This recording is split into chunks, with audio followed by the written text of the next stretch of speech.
So, let me just play a couple of these things here in no particular order. I love listening to Richard's father. I could listen to it all day down on the farm. Don't you wish he was your father? And, yeah, well, at first I heard this message and I thought he was kidding. And I said to Richard, is your dad kidding on this? He goes, no, this is my favorite restaurant. Here, listen. All right. So this is for real. Rich, this is your dad. I got some news for you. You better sit down, because this is going to floor you. Taco Tico, they closed it up. So we don't have no Taco Tico. They didn't pay their taxes. So they come in and took everything they own. So no more Taco Ticos. That's going to be hell, ain't it? We'll talk to you later. Bye. I said when your dad says you better sit down, he's joking, right? He goes, oh, no, he knows. That's my favorite restaurant. Was he hit hard by the closing of Taco Tico? Yeah, he said, I'm like freaked out. And Isaac, who went down to film that Thanksgiving special at Richard's father's house, said it's the most horrible restaurant. He said he went to Taco Tico, and it was just disgusting. He hated it. Taco Tico, what did they serve besides tacos? Sanchos. They had 99-cent Sanchos, which is a burrito, but with vegetables, too. Mm-hmm. Oh, it was, I mean, I can't even explain how awesome. I grew up on this restaurant. I guess when your father gives you raccoon to eat all day, that this is Taco Tico sounds like gourmet exotic. Yeah. But I already had plans December 26th to meet up with my friends and go to Taco Tico. Well, I guess you're going to have to change those plans. Yeah. Well, as long as it doesn't interfere with you getting tucked in by elves. I heard you on the wrap-up show. You know, they were talking about Richard wants to be tucked in by elves. He's paid money to go to a hotel over Christmas. And act like a kid. Yeah. And someone asked you and said, did you realize that, or do the people who play the elves realize that you're adults? And that they'll be tucking you and your girlfriend in. No. Well, I made the reservation, but I didn't say they'll be tucking in adults. Yeah, I mean, I think they're going to be a little freaked out. Yeah, well, I imagine what they're going to do is say, hey, if there's no kids around, then we're taking off. I don't think they'll do it. And you're not even clear if they're midgets or little children who play the elves? That's one of the reasons I wanted to do this. I want to see if they're midgets. If they're midgets, then we'll do it. You want midgets to tuck you in on your vacation? Yeah, only if it's midgets. Because, I mean, to me, a real elf is just an old midget. Like a real elf is hundreds of, in the movie Elf, Artie, the elves are hundreds of years old. I've never seen the movie Elf, Richard. But they're not elves, they're midgets.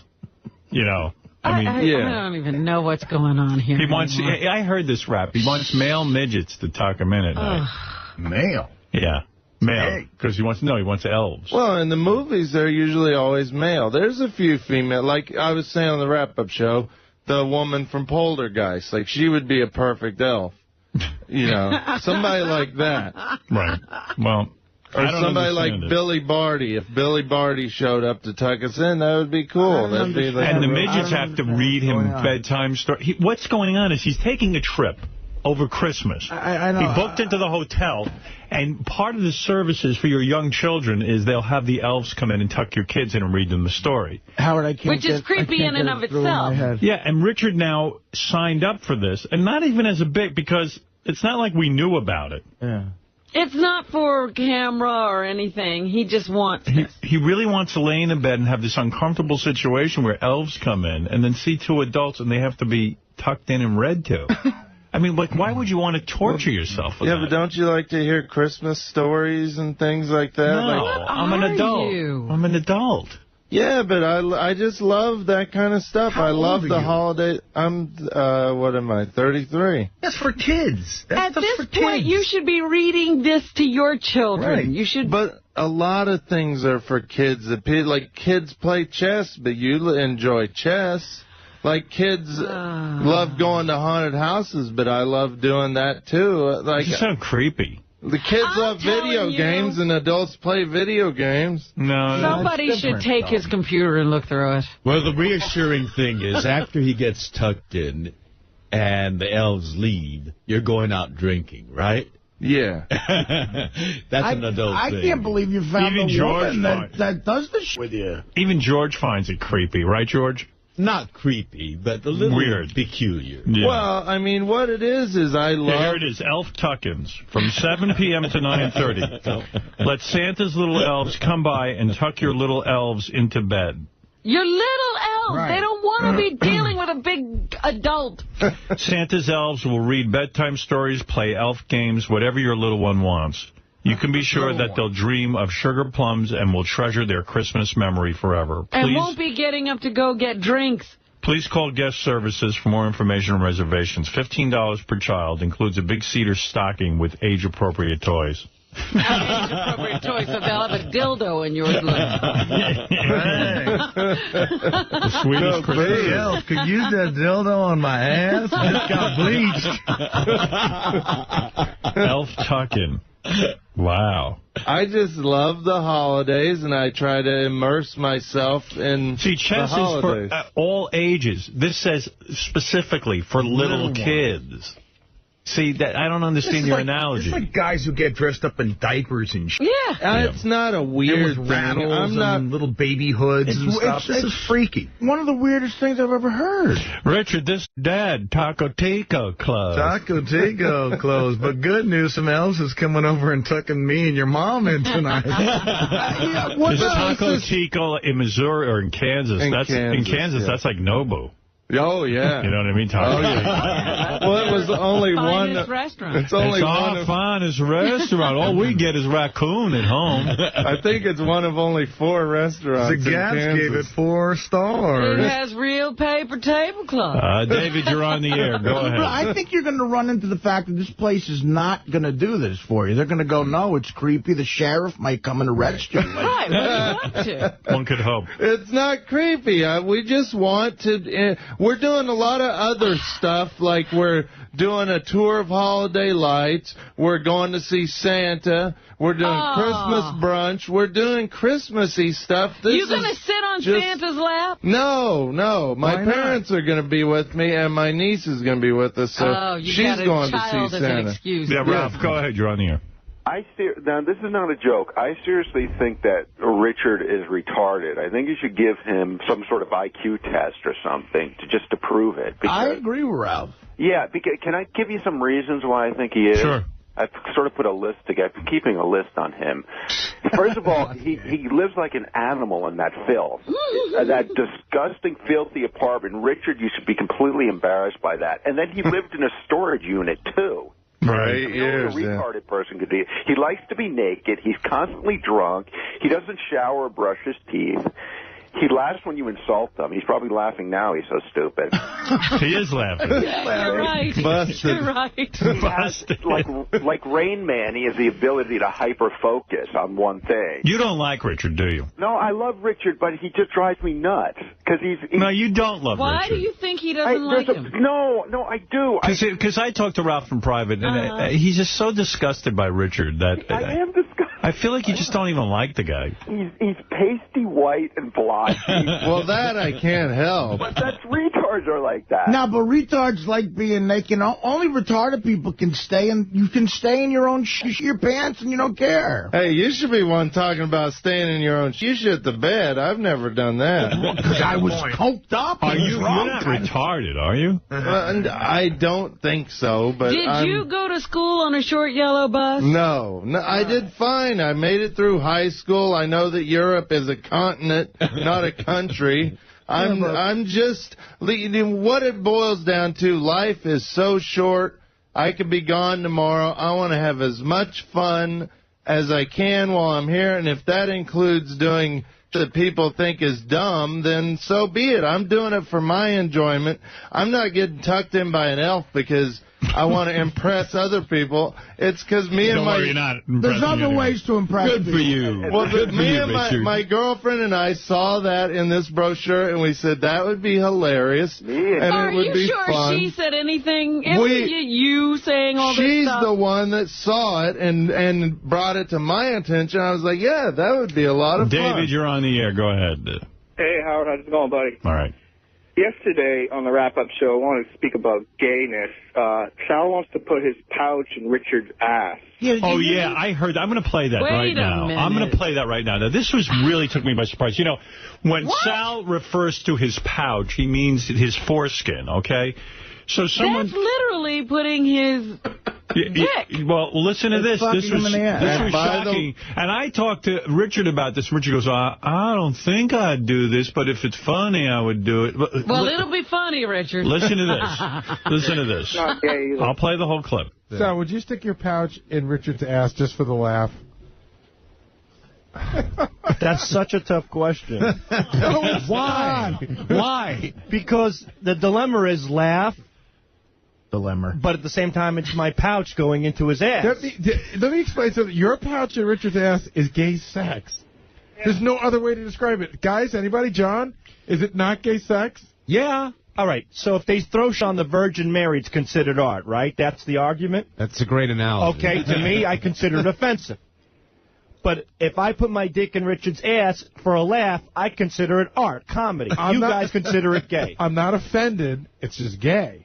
I'm not saying it's not gay if you're not gay. I wouldn't do it. I don't think I would do it, but it's not gay if you're not gay. How is you sticking that in his ass not a gay act? You have to describe it, because I really don't understand. First of all, it's the pouch. It's the foreskin. Okay. That would go in. There's the tip. It's like it's like a pencil eraser. The stuff on your dick. That would go in.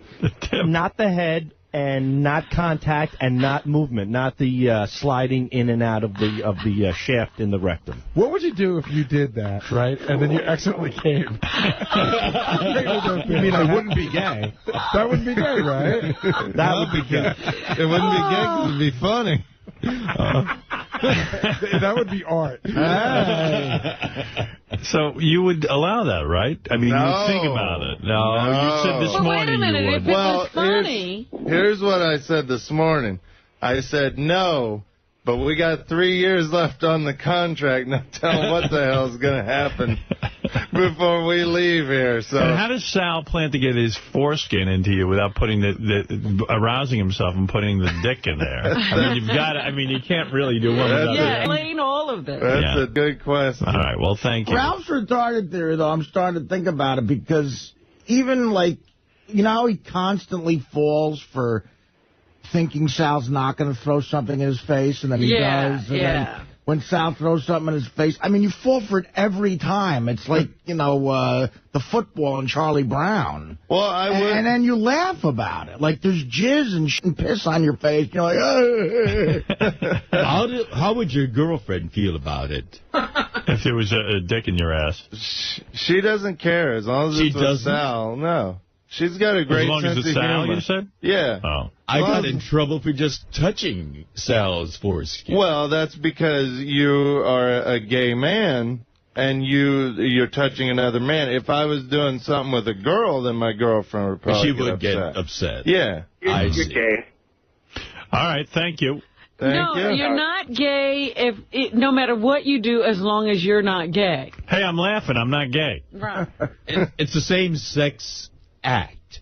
But I think gay suggests that, you know, you have an emotional investment in that experience. Really? I would like to point out, too, for anyone who is just tuning in, that in the first hour of the show, which I guess is beginning now on Howard 101, Artie does this magnificent prank on George Takei. He comes out of the closet to George, and we have it all taped, and it's probably playing in a few minutes on Howard 101, so you can hear that as well. It's out of the closet, Artie. Yeah, well, I was thinking on that, and, you know, it was a great performance, but great performances always have a grain of truth. There's got to be something informing that performance. Exactly. I know you think where he's had a pouch in his ass? I think he has had some early teenage experience that he has covered up, and it's a well-covered-up body. Fair enough. Let me towel snappings, Artie. Artie, were you bathing that guy's feet? Is that what happened? None that I remember. Who knows? There is a suppressed source of that wonderful, rich full dimension performance. Kids fishing. But George, did you think of Artie after that last night? Did you think of Artie at all and get a little turned on? That Not turned now on. You thought he was gay? I was concerned for him because, you know, I saw him tortured gay guy. This came up with Richard Christy on his vacation. Did he get tucked in by elves? No, he did not. What? They wouldn't allow it. Of Richard, not. come in here. They're not gay. I am proud of that place. There was an age limit of 12. Of course. Richard said, what about 33? They said, no way. So they wouldn't do it. So the elves didn't even show up at the room. So, Richard, what happened? You had booked this hotel, and you said you wanted elves to tuck you in. And give them a bedtime story. Right, and then when they showed up to the room, the midgets? No, you have to call a few days before to, like, reserve it. Right, so you said, hey, this is our room. Why did you give them any information? They asked. The woman goes, so I call, the woman goes, so how old is the child to be tucked in? And I said, 33. And I've got a raging boner. Well, there was a long pause, and she goes, let me talk to my manager. And so I could hear her, like, laughing in the background and stuff. And she comes back, she goes, my manager, unfortunately, says there's a 12-year-old age limit for all tuck-ins. Well, you didn't tell him you were going to be in bed with your girlfriend? No. But didn't you find out that the elves aren't even midgets? Yeah, they're like 20-year-old girls. Oh, no wonder they would have let you. They thought I was some perv or something, I think. But, yeah, my main thing is I wanted to find out what the elves look like. And I did get to see them. I saw them out wandering around the complex. But Richard, you knew they were human beings, the elves, right? Yeah. Well, they would look like human beings. What do you mean you want to see the elves? He wanted midgets. He wanted midgets dressed in elf costume. Then they would look like midgets. You've seen midgets? Would you think there's this race of elves or something? Well, when they have Christmas movies, it's midgets. When you say to Richard, everything out of your mouth sounds dumb, would this be one of them? This is a shining example. Because, in other words, the people who show up to his room are just people. They're people. They're not elves like people. Do you realize how weird that sounds when you wanted to see what the elves look like? But I'll have an easier time suspending disbelief if it's a midget, because in movies midgets play elves. I don't know. I gotta agree with Artie. You do sound like an idiot. I know. I'm sorry. You do. I mean, the whole premise was insane. And then what? So were you disappointed then? Did that ruin the whole trip? Yeah, I mean, what did you do that night since you weren't going to be tucked in? Were you forced to have sex? Well, no, my parents were in the cabin, so we didn't do anything naughty. You're kidding? Your parents came with you? Yeah, we had a great time. Yeah. You know how I told you, Richard's from Kansas, and, he grew up pretty poor. And like the big thing for them out there was this Taco Tico. Right, that was their favorite restaurant. Yeah, and then Taco Tico closed down recently, and Richard's dad left him a voicemail saying, you better sit down, I got bad news, there's no more Taco Tico. Meanwhile, Richard doesn't even live in Kansas anymore. Right, he's not been going to the Taco Tico. So listen, this is from Richard's father. This is the latest one.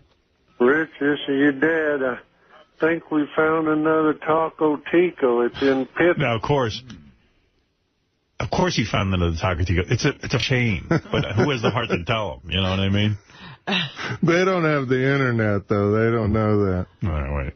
Rich, this is your dad. I think we found another Taco Tico. It's in Pittsburgh. Pittsburgh, Kansas. So maybe she called down there and talked to him. So maybe we got another Taco Tico round anyway. Give us a call when you can. Talk to you later. Bye. Big news. So we made the 35 to 40 mile trip to go to Taco Tico. Imagine going 40 miles to a Taco Tico. It's in a gas station. Oh, Oh, my God. Pittsburgh, Kansas. And when you got there, was your dad... And that's living. Was your dad upset that it was in a gas station, or he just didn't even care? No, the only thing we cared about, as long as they had Sanchos, that's our favorite thing. That's like a family tradition. We get the 99-cent Sanchos when they're on sale. And so we got like 4 bags of Sanchos. Nice. They had to take extra long to make them because they didn't have that many Sanchos like back there. Do they even have seating at the gas station? No. It's just like one guy at a little booth. You could sit on one of the pumps. Thank God we came all the way to get Taco Tico. Good news, we found another Burger King. We just loaded up on Sancho's. Oh, and I got to thank the guy, too. A fan sent me some Taco Tico here at the station. But he didn't think to put ice or dry ice in the package. And I think it took about 5 days to get here. I opened it up and it was like rotten. Would you eat any Taco Tico that came to I the wouldn't station? get it fresh. Yeah, listen. You should have put it next to the ham that you got that gave everyone ptomaine. Really? Hey, nobody got sick? Did you hear about anybody getting sick from that? I really threw it out. All right, Richard, I appreciate it. Thank you. Happy New Year. Happy New Year. Anything else, Lisa? That's fascinating to me. Your girlfriend, she tolerates all this? Oh, she loves it. She went to Taco Tico. Yeah. Well, she tried it. I don't think she liked it too much. She goes, you must have to grow up with it, and that's kind of true. How much of this do you think she'll be able to take? I don't know. She really going for it. She went to your parents' house? Uh-huh. Did you guys go hunting? Did you serve a raccoon? And deer sticks. Yeah? She wouldn't eat it, no. Yeah. Well, yeah, no, she did try a deer stick, actually, and she liked it. Yeah. But she's a little nervous about a lot of that kind of stuff. Yeah, like your parents and everything. Yeah. She was afraid there was going to be snakes in our house. She's deathly afraid of snakes, so... Was she kind of blown out by the house because it's kind of like a chicken coop? Yeah, she was like, she just shook her head when she saw the house. Right. God, like a house of horrors. Yeah. Oh, It's like crazier than she could have imagined. Richard, this is your dad. Sorry, we accidentally shot your girlfriend and ate her feet. It must be like Texas Chainsaw Massacre to her. We sold her legs to the black people. We heard they eat white girls. But, I mean, hey, look, she must be the one for you, man. Oh, she's awesome. That's great. I think any time now she's going to wake up. No, we had a magic... What was that note? It was a magical Christmas. You refused to spend New Year's Eve with your girlfriend? Why is that? I didn't refuse to. I just didn't want... She went to Jersey. Steve, the intern, had a party. I just didn't feel like going to Jersey. Yeah. I just stayed home and drank by myself. Gee. Why didn't you go to the party? Because Jersey, I don't like riding the subway and stuff, and it's always a hassle getting back. I figured there'd be a lot of crazy people out, so. Yeah, but you stayed home by yourself while your girlfriend went to a party? Yeah. So it was okay for your girlfriend to be on the subway alone on that crazy No, ride? she was with friends. So I don't know. I'm kind of... Fascinating. I don't like going out of town. It's fascinating. Like he went all the way that way to get tucked in by Els, but he didn't want to go to Jersey. Right. Thank you. He goes home and Jersey's too dangerous. I love how you have one of those weird girlfriends who's afraid of snakes.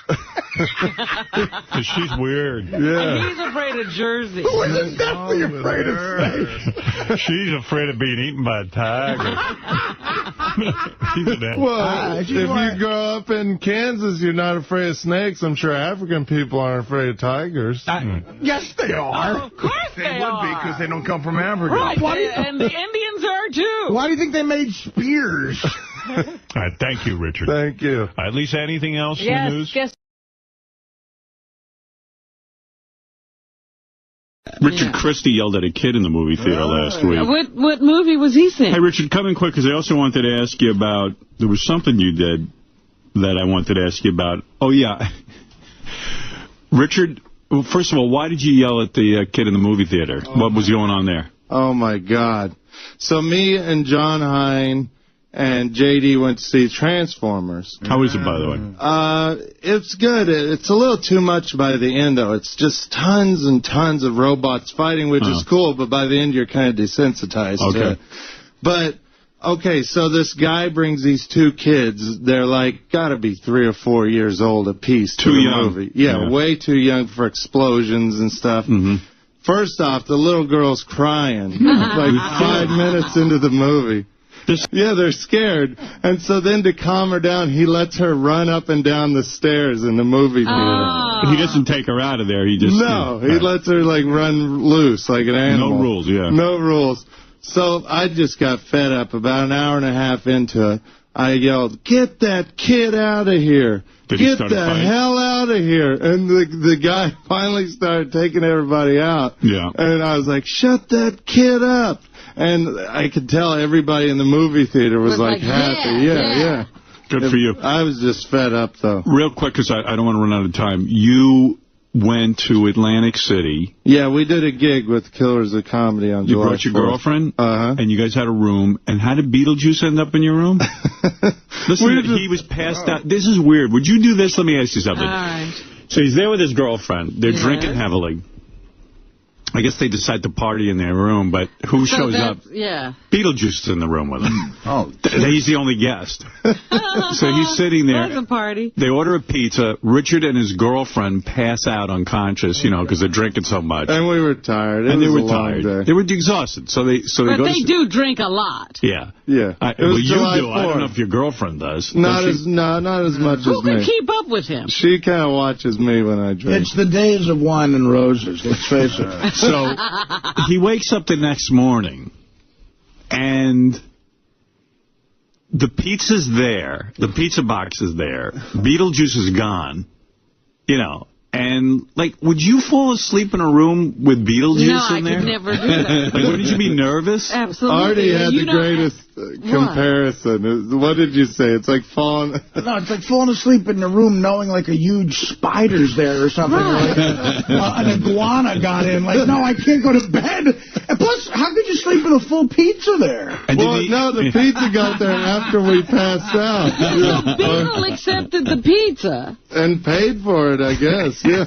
Gee. You mean somehow while you were unconscious, Beetle managed to get the pizza into the room, somehow pay for it, and did he eat the whole pizza? Well, we went over. We saw the pizza box. I was like, "Oh, the pizza must have came last night. What a waste." And I go over and open the box, and almost the whole thing is gone. Like, Beetle ate almost the whole pizza himself. He sat there with you two sleeping and ate a whole pizza. He ordered it himself? No, we ordered it, but then we fell asleep. I wonder if he's in your room and stuff.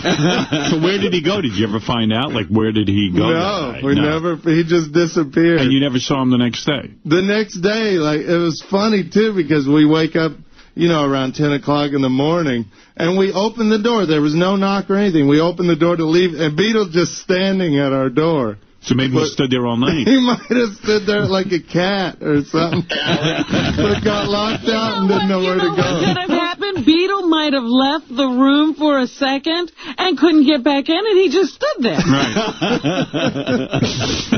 Oh, my goodness. What a shame. Yeah. You should ask Richard about, he took a Greyhound bus down there for $31, and then he had all these disgusting things happen on the way back, and I explained to him that's what you get for $31. No, but he took what he took was the old lady bus. Like in Brooklyn, you can get a bus to Atlantic City. They want to get the old ladies to play the slot machines. They bring them there for the gambling. And they give you money, too, to gamble. How much do they give? Did they give you money? $10. It's $31 round trip, and they give you $20 back when you get to AC. Yeah, so it's basically an $11 round trip bus ride to Atlantic City. But what kind of went on there? Oh, my God, the people that ride this thing. Well, you're one of them. Well, I'm one of them, yeah. I shouldn't talk, but, like, I always said, the next survivor driver, they should just put people on a Greyhound bus and send them across the country. What did people do? What are people doing? Well, first off, I'm in line waiting for the bus, and I get stuck with this old man with the worst breath in the world with no teeth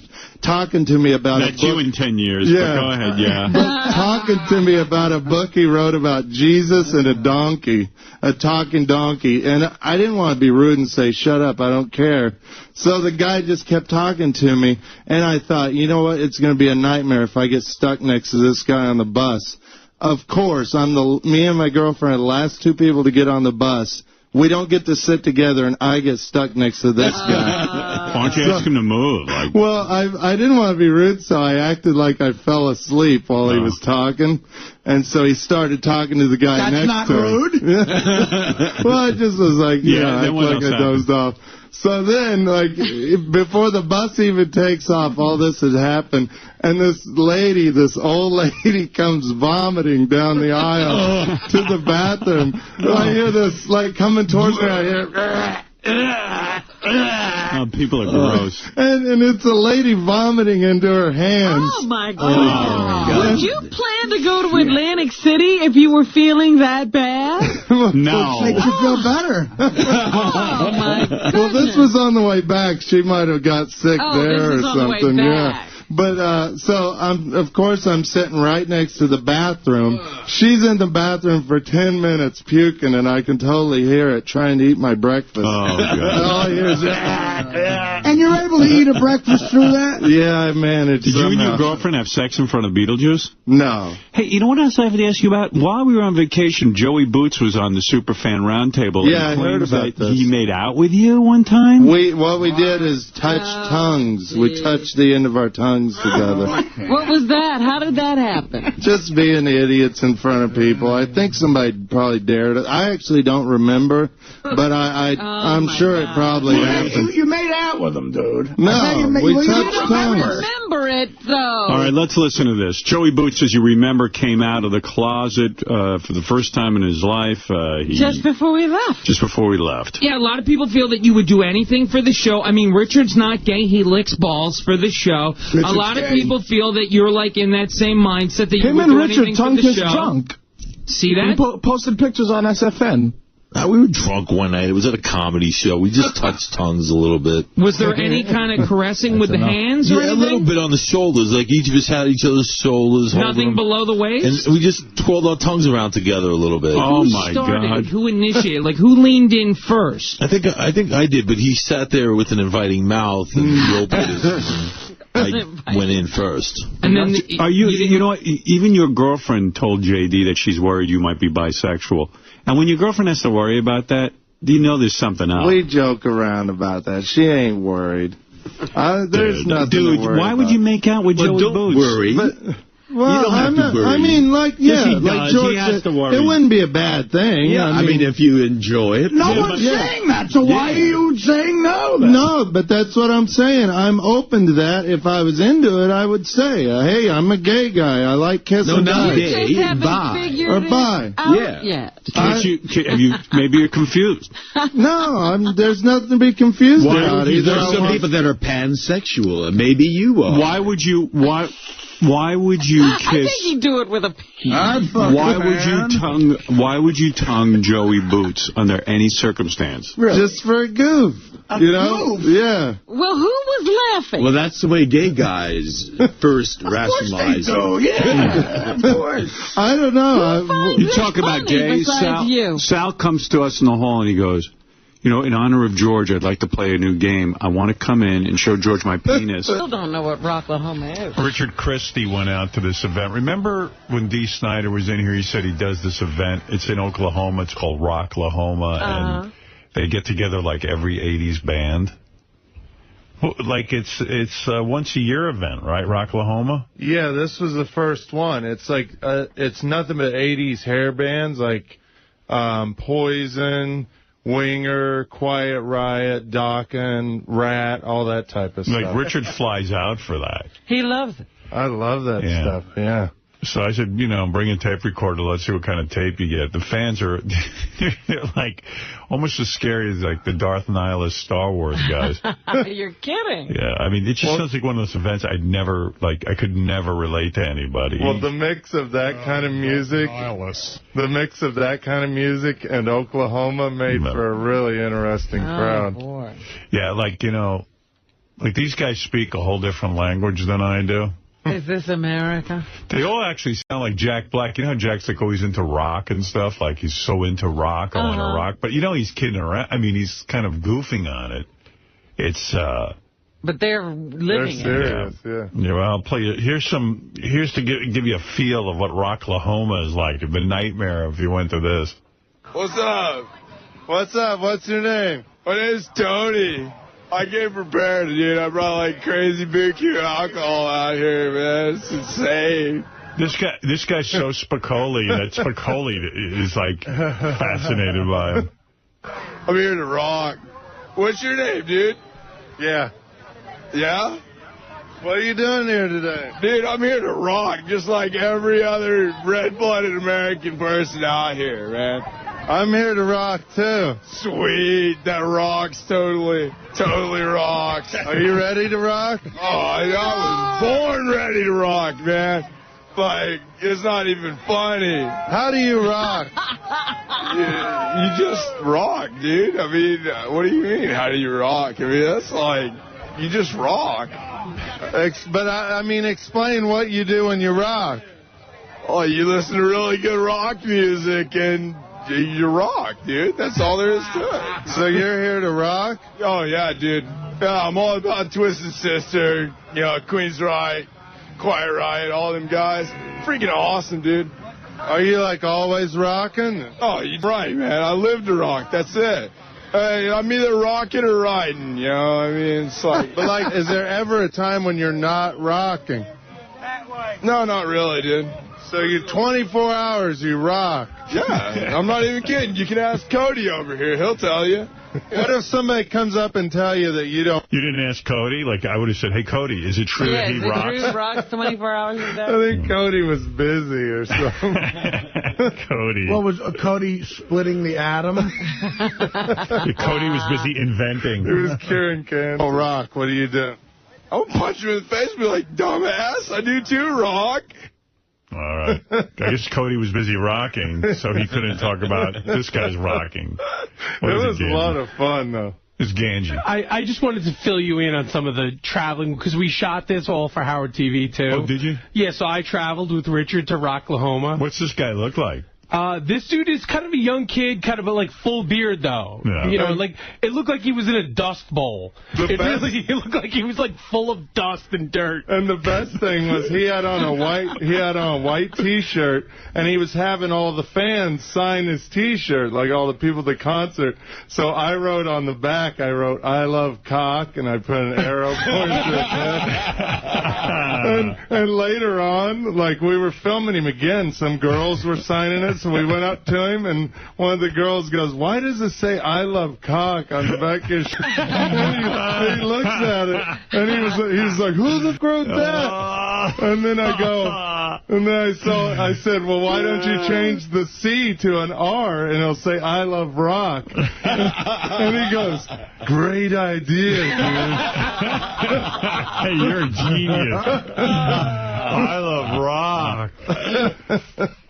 So how long was he walking around with I love cock on his back? Probably an hour or so. George is like, what's wrong with that? Yes, exactly. And Jim Florentine was there screwing with them, also the same guy.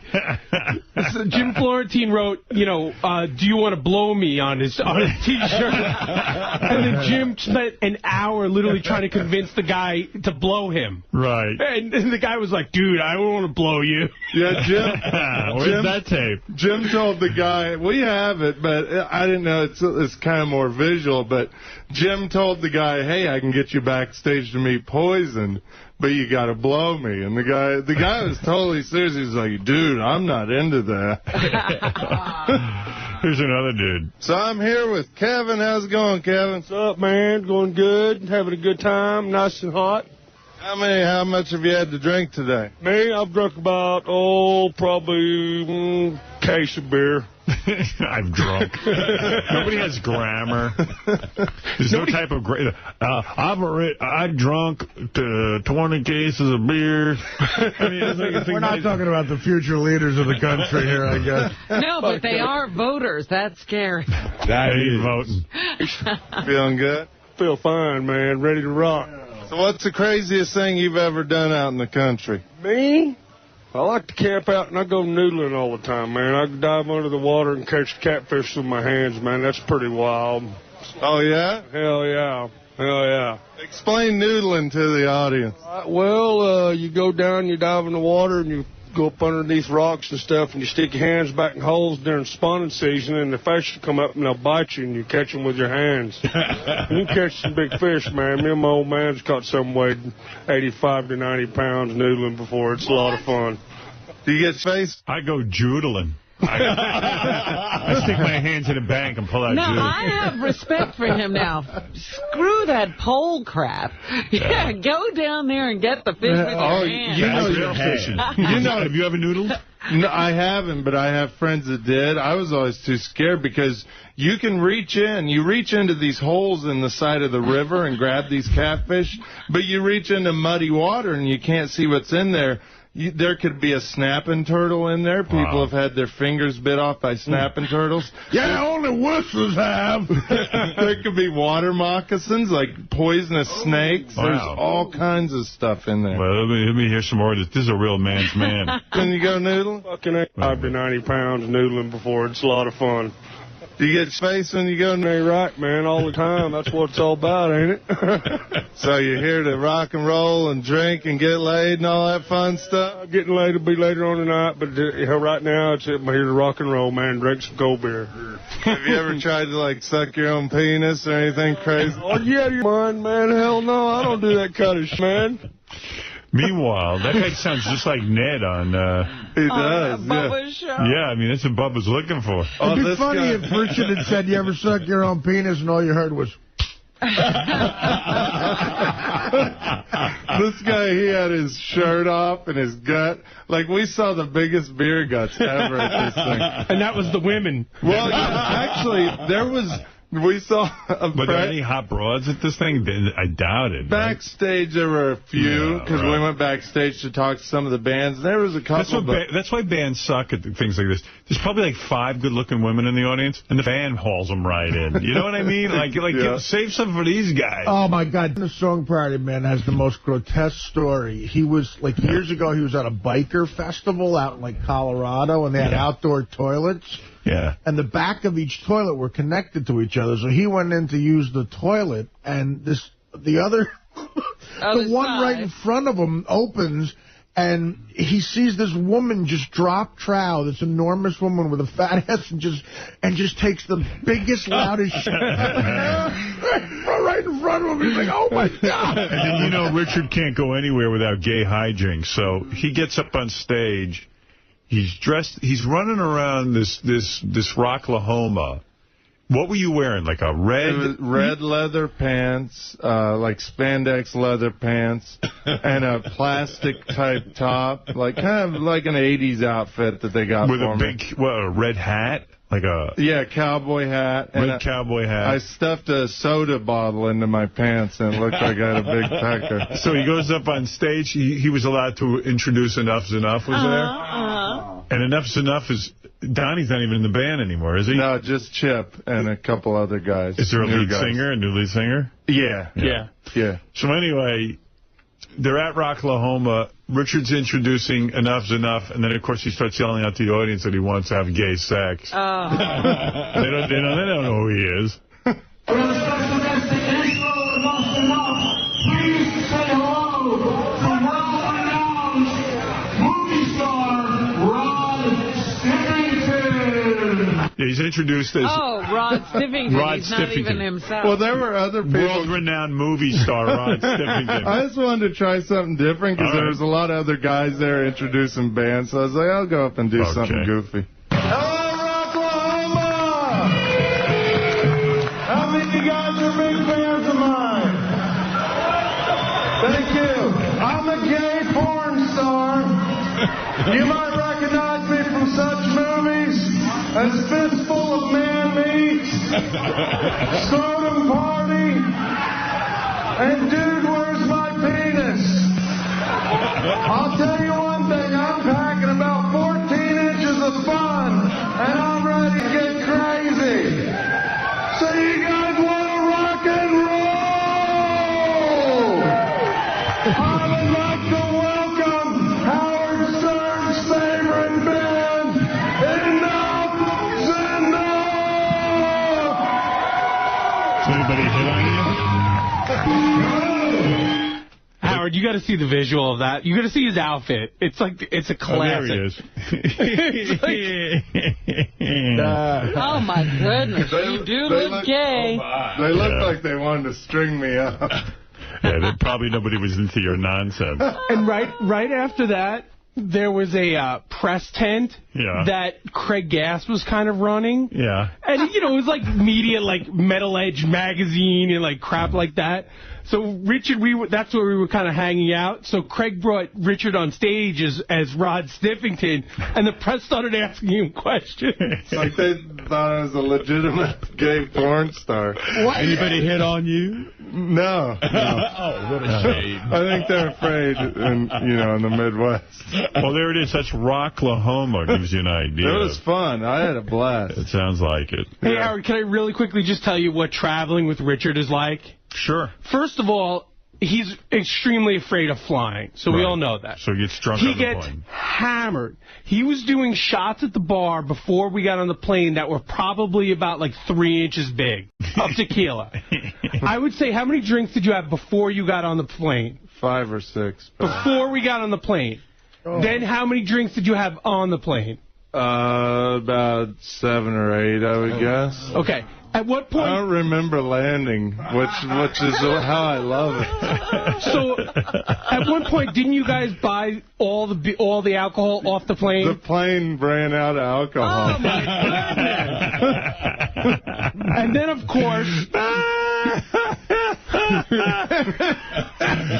That's never even happened to me. Yeah, I mean, come on. You drank all the booze on the plane. Yeah, well, how much alcohol's on this plane? I don't know if I can fly on this plane.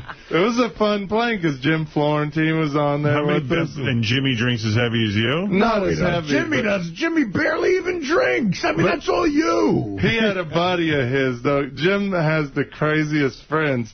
This guy... He was crazy. He was drinking. He had the most massive zit I've ever seen in my life on his forehead. So about halfway through the flight, I see him going to the bathroom, Jim's buddy with the zit. I go in after him. The mirror is covered in zit juice. It was the sickest thing I've ever seen in my life. But a flight to Oklahoma is what, 2 hours? 2.5 hours. Yeah, 2.5 hours you drank out the plane? Yeah. Wow. So, of course, we get off the plane. I'll have 17 beers, please. How do you do that? You must ask for doubles. I get 2 beers and 2 shots of vodka. Because then I have, they don't have change a lot of times on planes, so I'll just give her 20 and say, give me 2 beers and 2 shots of vodka. Keep them coming. Yeah. But what? So you followed a lot of shots of tequila with vodka shots? Yeah. See, that mixing, man, that'll black you out. So you want to be blacked out. Yeah. Well, of course he is, because then we get off the plane. You're going to die. Like, I've blacked out a few times in my life, and even me, the next day I go, God, I got a problem. I'm suicidal. Like, your goal is to black out? Not black out, but just not be nervous. Not to remember anything. Yeah, well, that's blacking out. The next day, when I was in Oklahoma, I was like, wow, that flight was awesome. I don't remember being scared when we landed. Yeah, but your liver was terrified. You can't take a short plane, like no. No. Howard, we had to carry him out of the airport in a wheelchair again. I know. I mean, really.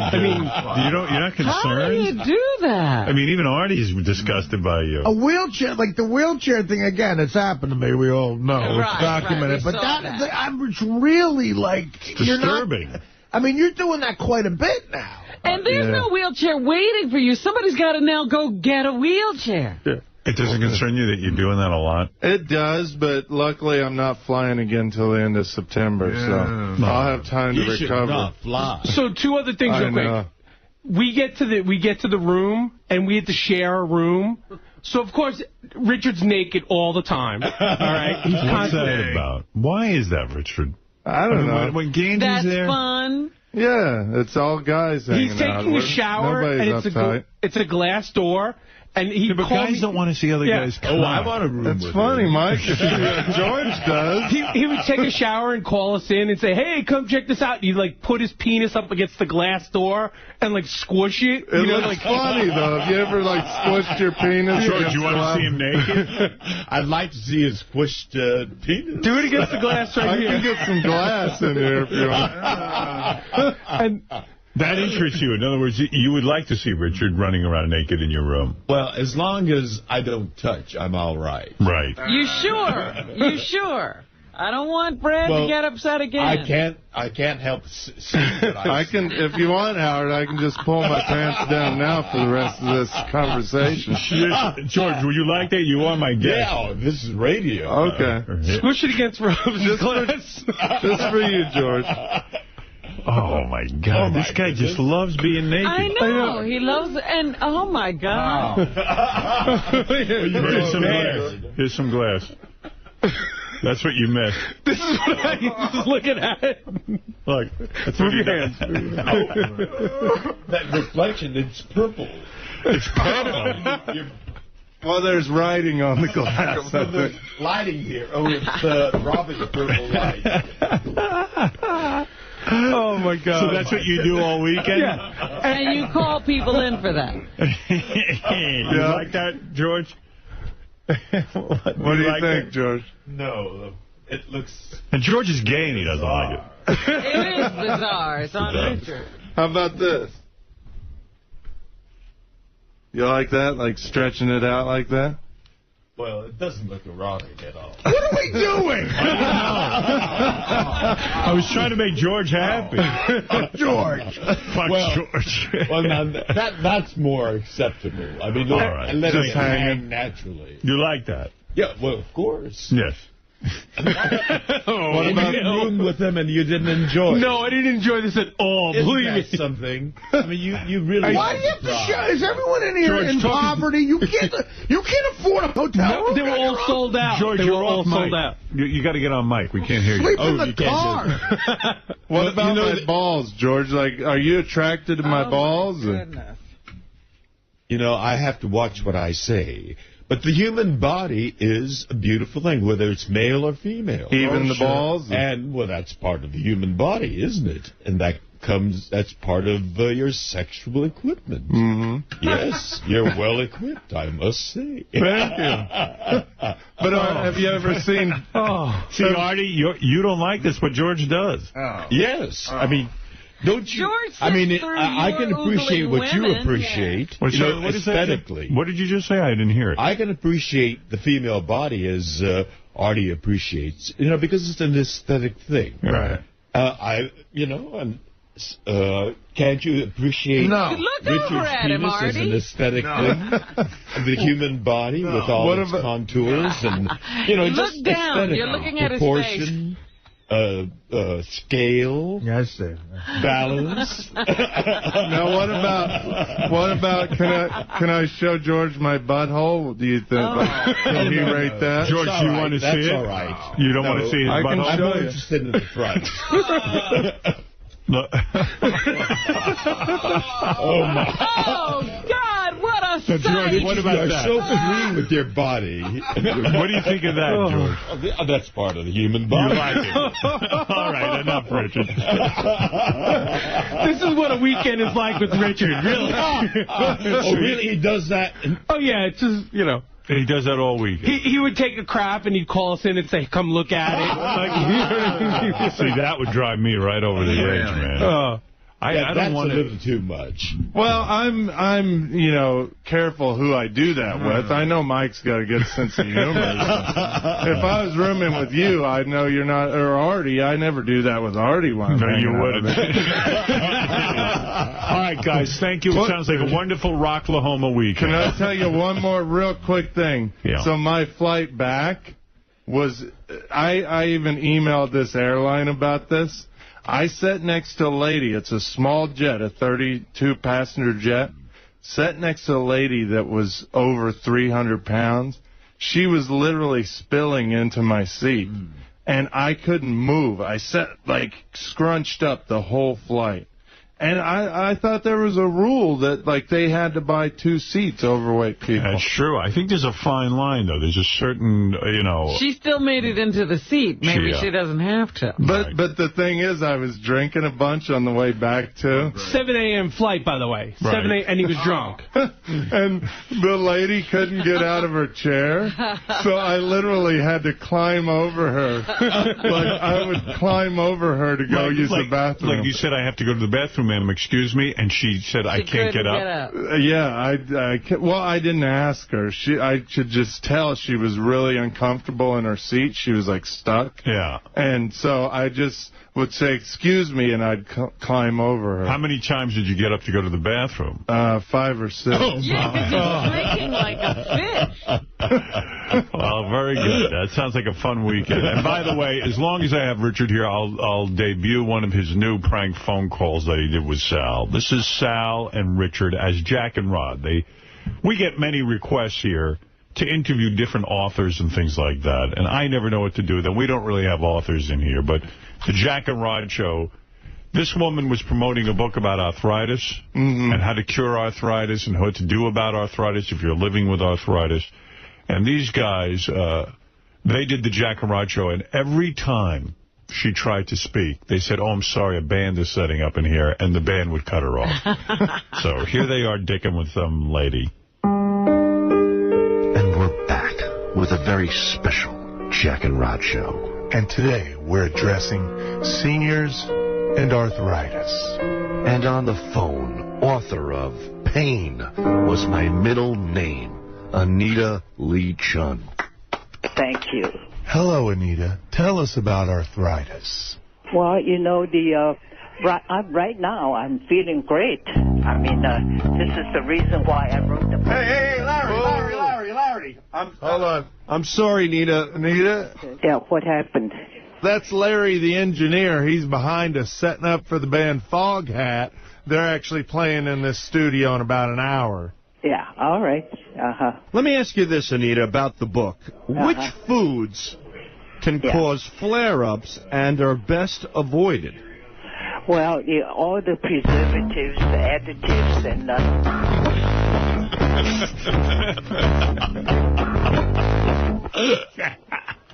and anything that when you read about ingredients, when you cannot pronounce. Larry, hold on for a second.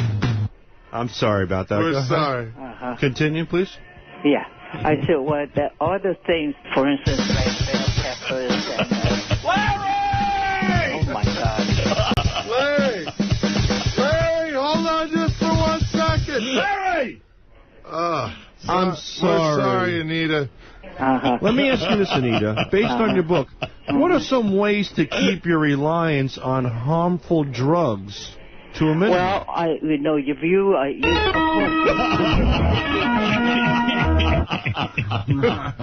but however, if you do something, then you can reduce Now, what about health care costs concerning arthritis? Oh, health costs? Oh, yeah. Can you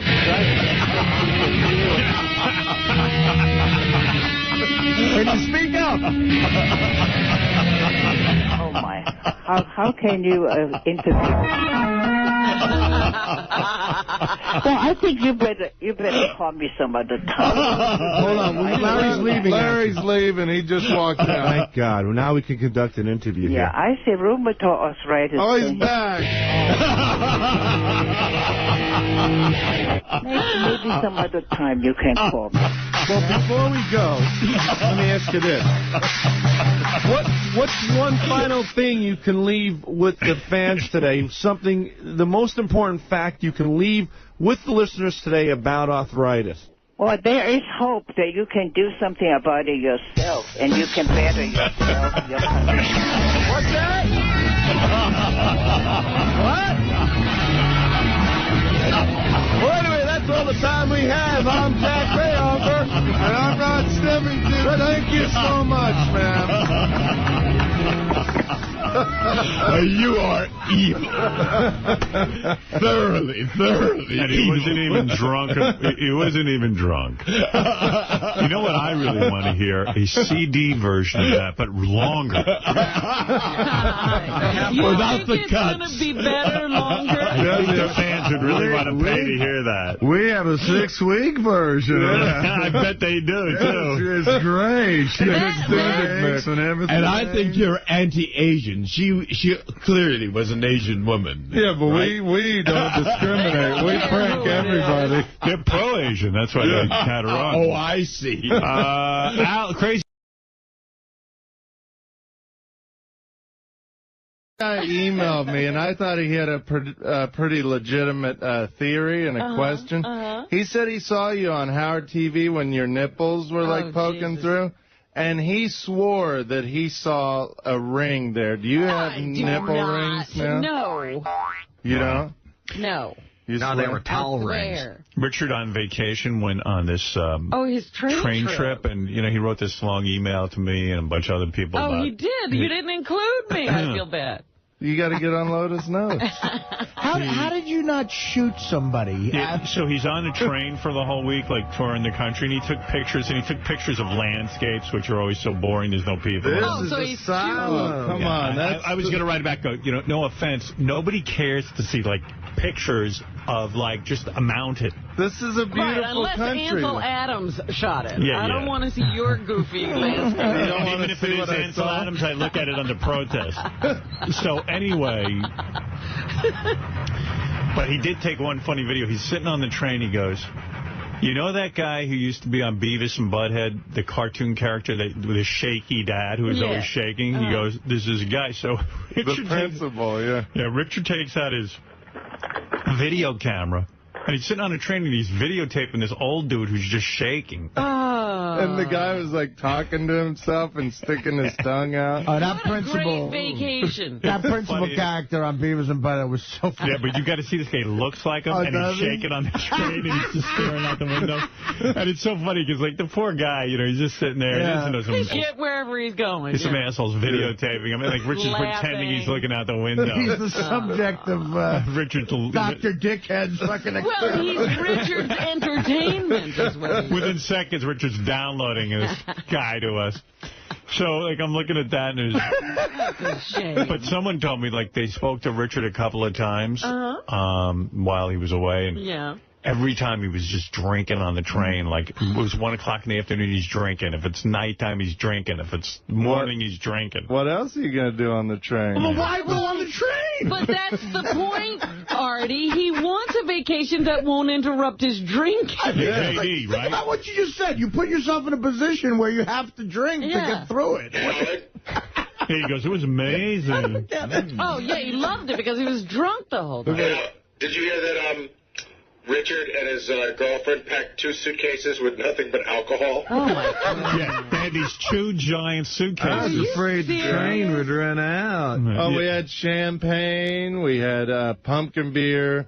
We had wine. Pumpkin beer? Yeah. How big were your suitcases? They're full size, like the roller ones that you take on an airplane. So you had a rolling bar? Yeah. Because they don't have champagne on the train or wine. They have wine, champagne? but we brought our own. Were you afraid that the train would run out? Was that because that would have made the whole trip miserable? Yeah, we were kind of worried about that because once in a while they'd shut the bar down for an hour so the guy could take a lunch, and we didn't want to have to deal with that. Right. So that's when you know you're a real alcoholic. What kind of wine does he drink? He's got to bring his own. We got it in California. It was like $2 a bottle. From a farm named Boone's. Comes in a carton. You can't wait for the guy's lunch break. You're an alcoholic, Artie. I mean, even you. I don't think I've ever been that bad. I really don't. You're packing suitcases of booze. Well, one of the reasons, too, is, a good drink for during the day and in the morning is champagne, and they didn't have champagne on the train. A good drink in the morning. You have to have a morning drink. You have to have an appropriate drink. Mimosas. That's like the best morning drink you can have. Does your girlfriend ever go, we're drinking too much? I thought coffee was a good morning drink. We know we drink too much, but it was vacation. Are you worried that you're an alcoholic? No. I'm not worried, but I know I'm an alcoholic. I'm thrilled I'm an alcoholic. Yeah, I like it. He loves being an alcoholic. I like being an alcoholic. But why would you put yourself on a train where, like you said, what else is there to do? Why would you put yourself on a train where there is nothing else to do? He doesn't want to do anything but drink. Yeah. Well, drink at home. Well, no. I mean, one of my favorite things, one of the reasons I wanted to do this is because I remember being on tour with the band, and we'd have a day off. I'd start drinking in the morning and just looking at scenery, and there's something beautiful about this. This is a beautiful country, and to have a drink and to sit there and look at this beautiful country at the mountains, there's something magical about it. Let me ask you, what if you had to look at the beautiful country without a drink? Yeah, could you do it without the drink? It just wouldn't be as magical. It wouldn't be as beautiful. It'd be boring is what it would be. Exactly. Everything's funner when you drink for some reason. It's funner. It's funner. Well, plus to get, you're like the typical alcoholic. Weren't you yelling at noisy kids on the train? Yeah. Oh, there was a lot of them. He's like a mean old... Mom, that drunken old man is yelling at us.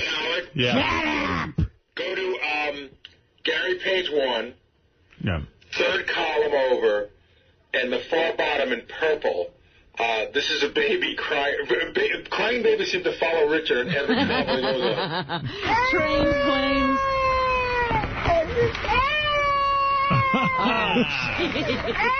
I'd be drinking, too. It's like at 2 in the morning. But Richard didn't have to be on a train, Howard. I know. So this woman's like probably a migrant worker. She's trying to get She was Hispanic, yeah.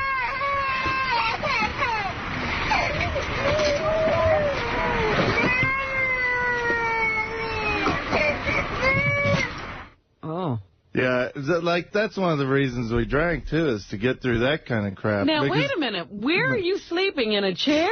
Yeah. If there's one thing I could change about the trip is I should have got a sleeping car, yeah. Well, could you get one while you were there? Like, there was no sleeping cars available? There probably were, but they're really expensive, so we just toughed it out. But when you sleep on those chairs in the morning, it feels like you've been beat up. How much more expensive? This is your vacation. Splurge a little bit. I mean, well, isn't that girl lucky to have Richard? She doesn't care about that. She doesn't care about sleeping on a chair and drinking and... By the end of the week, it was a little rough. So how many hours a day do you sit in the chair drinking, like on the train? Well, that's a great thing about the train is you can walk around like a little bit, and look at other chairs. Yeah.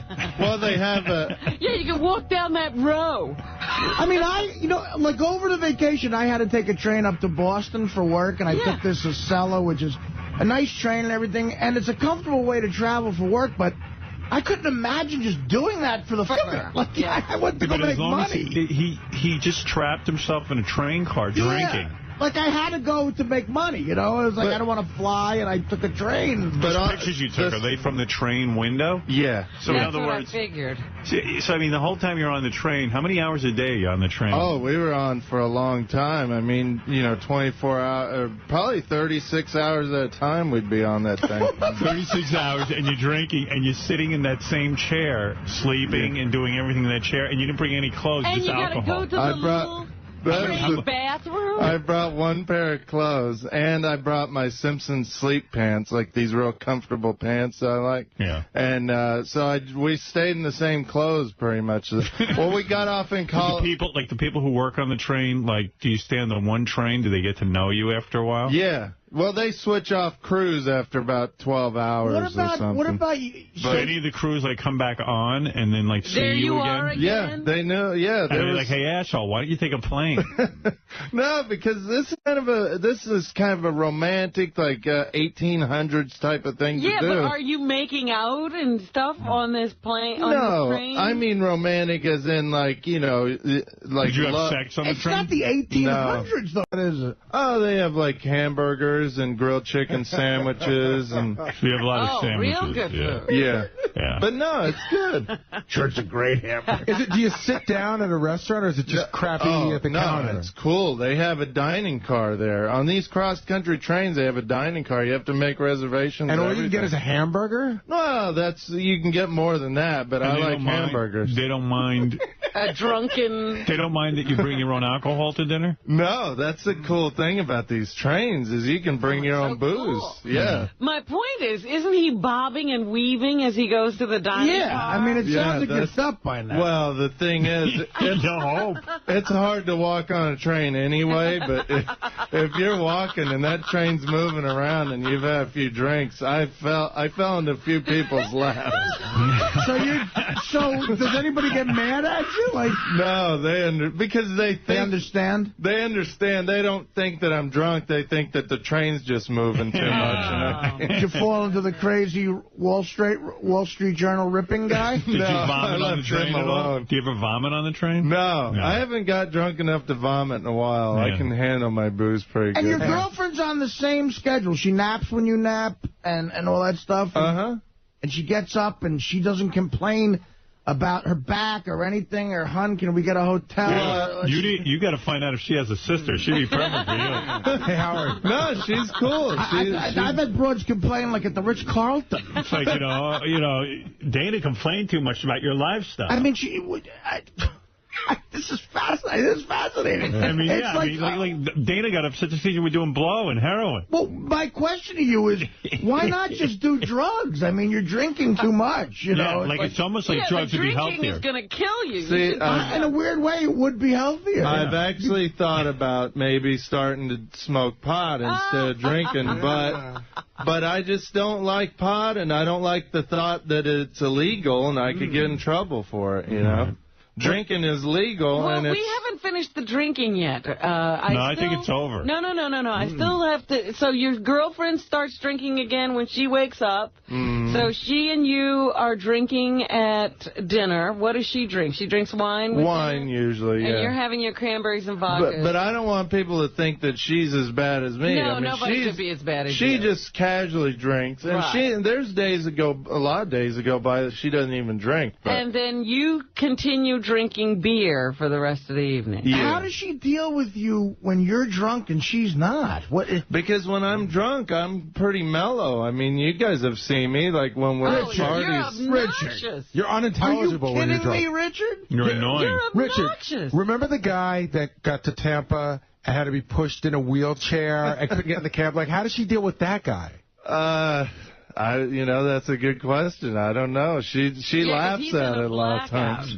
She just finds it funny. You thrilled with the way your life is going? I mean, really, you're becoming a full-blown alcoholic. I know. Well, when I hear about it here, it sounds bad. But at the time, there should be a moment, like in your day, where you go, like there's some sort of governor in your brain that goes, it's 10 in the morning and I'm starting to drink. It's like I'm drinking day and now night, and there isn't a moment in my day that I'm free of booze or substance. Well, this is a vacation. This is a bad example because, like this week, I probably won't even drink this week until like Friday. What is the most amount of days in the last year that you put together without a drink? Probably 5 days. See, you can't go more than 5 days without drinking. I'd rather not. Well, no, you can't. He'd rather not do the 5. Howard, here's a quiz for the crew. You ready? Okay. Richard goes to a restaurant where you pay a small fee and it's all you can drink for 1 hour. Okay. How many mimosas does Richard have in 1 hour? 10. 20. 10. Oh, God. 15. Fred is the winner. 20? That is a mimosa for 3 minutes for an hour. Well, they're like shot glasses. I mean, they're small you champagne. didn't say that. No, they're not. No, it's a regular champagne It's a champagne glass. Yeah. But he thinks small. that's the size of a shot glass. 20.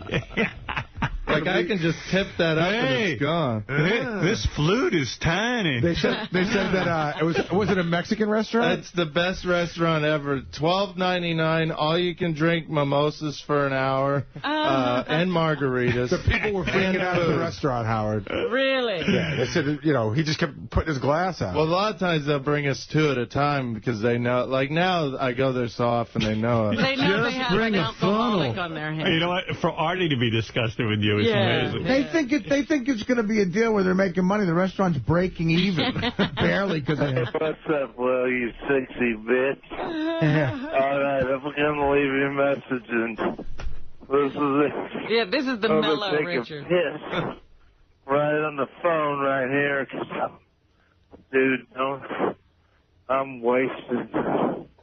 All right, hold on. Here we go. You little sexy bastard, you want to hear my voice? You want to hear me get all worked up? You love it, you little... All right, here we go. I'm taking a piss right now. I just pissed on my shirt. All right, listen to this little bitch. Did you hear that? I just took a leak. Dude, I'm wasted. I'm taking a leak right in Manhattan on 42nd Street.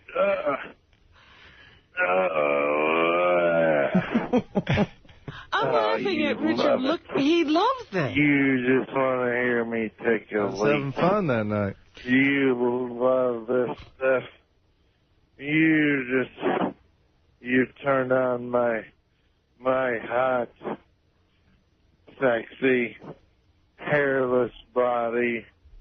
You just wish you could have a lick of this peach-colored hair, Kansan hair. I just took a leak all over my phone, and you just heard it. I hope it turned your ass on. You love it. You love it. Love it. End of message. Wow. Why would Will be turned on by hearing you piss? Unless you're gay.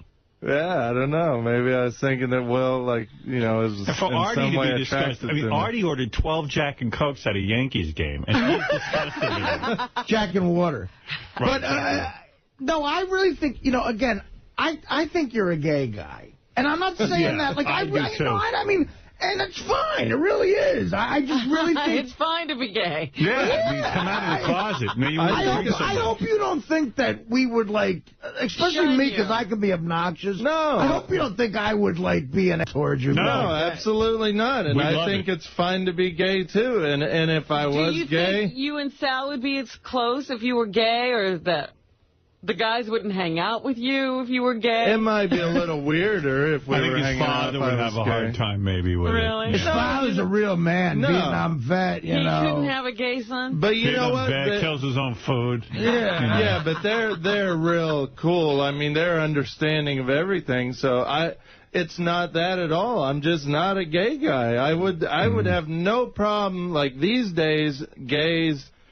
they have every right that another person has, and they're accepted. So I think that. All right, I got to break this up because I got to get to a break, and it's already 7:17. I say we give Richard a show. I got to thank you too, Howard. Another thing that I got to do on this train trip was I got to read a lot. Yeah. And and I got to read the Steve Martin book, the new Steve Martin book. Isn't that terrific? Out? Yeah. Oh, my God. Terrific. I got to get that. It's amazing. Yeah. It's like especially to read. I loved his Artie, you would love it. I just got it. I bought it. You did, yeah. It's about, Steve Martin wrote a book about how it was like for him to figure out how to be a stand-up comedian and just how the career trajectory. And it's just a really good book. It just got delivered yesterday, as a matter of fact. He's a good writer. writer. Oh, it's amazing. And there's so many little facts about him that were fascinating to me. Like, his writing partner on the Smothers Brothers show was Super Dave Osborne. Yeah. That guy. Like, they kind of started out their careers together. Chevy Chase wrote on that show, too. Yeah. And I didn't know. Now, Steve Martin was never actual cast member of Saturday Night Live. No, he was a very frequent guest. See, I always thought he was a cast member until I read the book. You'd wait for him to come on. It was like a big deal when Steve Martin would be the host. All right, look, I got to take a break. Thank you, Richard, and good luck to you, because it sounds like you're going to need a lot of time away from the show. He reminds me, you should get the movie Factotum. Have you ever seen that? No. That's your movie. It's about an alcoholic? Yeah. It's about, you know what Charles Bukowski is?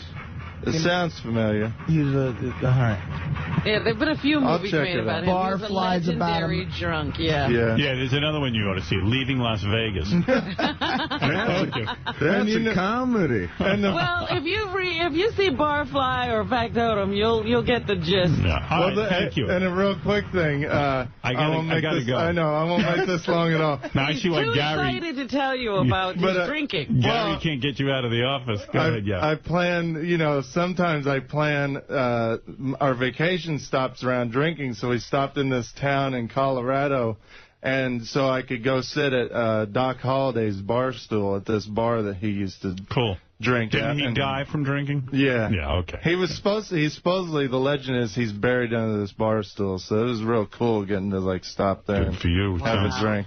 Sounds like you're really doing great in life. That's great. All right, thank you, Richard. We're going to take a break, and we'll be back right after these words.